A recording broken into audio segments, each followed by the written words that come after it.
completing semantic and psychological barrier, the next kind of barrier we come to is organizational barrier. Now these kind of barriers are because of authority responsibility relationship, or they are because of rules and regulation in an organization, or because of the organizational structure. They may be a very wide organizational structure, or they can be a organizational structure which is very complex. So that kind of organizational structure creates a problem.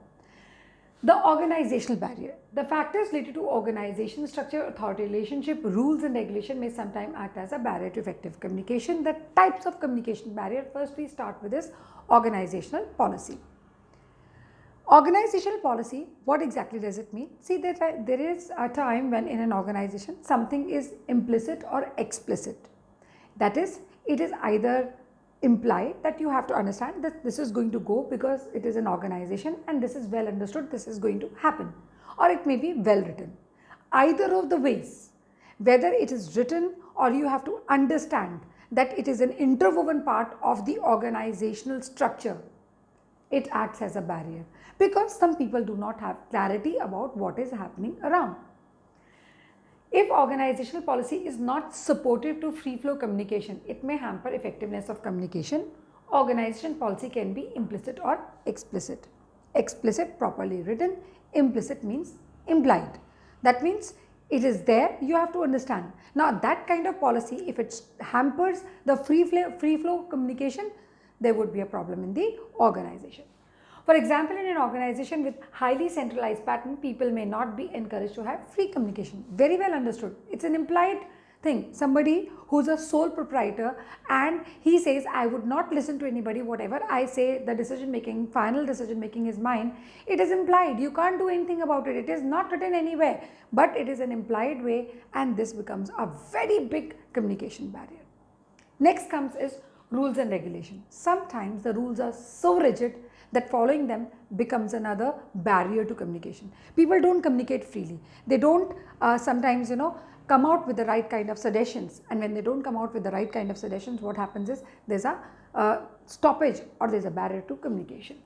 Rigid rules and cumbersome procedure may be a hurdle to communication. Sometimes prescribed channel may cause delay in communication. Yes, people don't want to communicate. They know they have to follow the rule, they have to go by law, they have to follow the Scala chain, and they cannot break it. Only in the case of emergency it can be broken, but then that becomes a barrier to communication because some important decision or discussion can happen in between. But when the organization policy goes, no, you have to go just by rules and regulation, you cannot break it. Next comes status. Sometimes the superior is so status conscious that he says, I would not listen to anyone, I would not take any suggestions. And the moment he says that, that means what? A delay in communication or a barrier to communication. Status of superior may create psychological distance between him and his subordinate because he is not ready to take suggestions. A status conscious superior may not allow a subordinate to express their feelings. They may not be actually allowed to express their feelings. They may not be allowed to tell what exactly is important for the organization. Next is complexity in organization structure. Sometimes the organization structure is so wide, there are so many levels that it becomes difficult to communicate things. Complex organization structure. You have too many people to report to.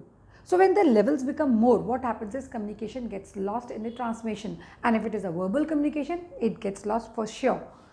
So in an organization where there are number of managerial levels, communication gets delayed and distorted because people add on their many extra things by the time it reaches the right place, as number of filtering points are more. Something like when we were kids, we used to play Chinese whisper.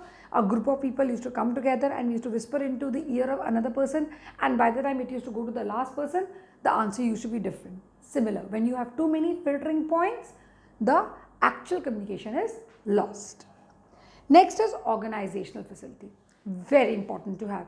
You need to have suggestion boxes, you need to have complaint boxes, you need to have transparency in communication or the whatever the policies you are giving, framing for the people.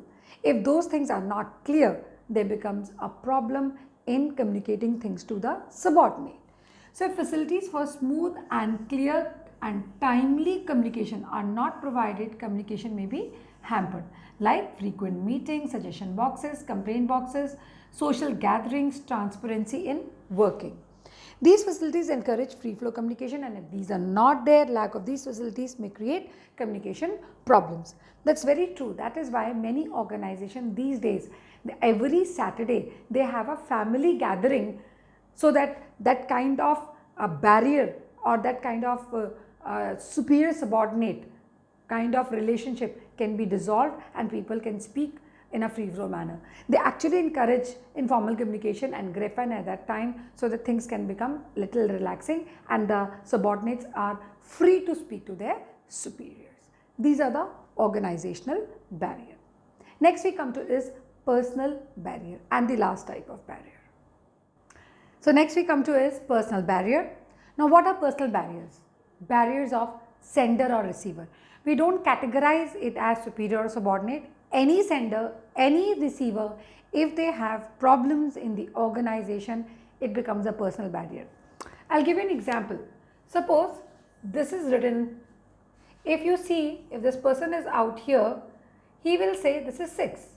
But if the person sees from this side, if he's standing like this, okay, if he's standing like this, he would say it's 9. Now this is a personal barrier. Yes, it is a personal barrier, because this if he is a sender and he is sending to the receiver as 6, and the receiver is seeing, if he is a sender and he says it's 9, and the receiver will not be able to understand. So that is what is personal barrier. So the personal factor of both sender and receiver may exert influence on effective communication. This effective communication gets hampered. Types of personal barriers. Fear of challenge to authority. Now it comes from an organization's point of view. So if a superior perceives that, now perceiving is very personal. This is again perceiving. One is perceiving it as 6, the other is perceiving it as 9. Similarly, if you keep a glass and you fill it till here, some will say it is half empty, the others would say it is half full. Perception. If a superior perceives that a particular communication may adversely affect his authority, he or she may withhold or suppress such communication. Like I told you, a glass is half empty or half full or 6 or 9, as you see from the perception point of view. Similarly happens in the organization. Lack of confidence of superior over his subordinate. You don't trust your subordinate. You know that whatever he says, that kind of a personal barrier is there. He's my subordinate. I cannot trust him. He may not do things rightly. Many times it happens in our house. Parents don't trust their children. The teachers don't trust their students. They say they won't be able to take the right decision, and the other one, the superiors, become the decision makers. When it happens in the family life, it happens same in the organization, and that poses a big problem. So if superiors do not have confidence on the competency of their subordinate, they may not seek their advice or opinions. There is a biasness about the communication, and that causes a barrier. Unwillingness to communicate.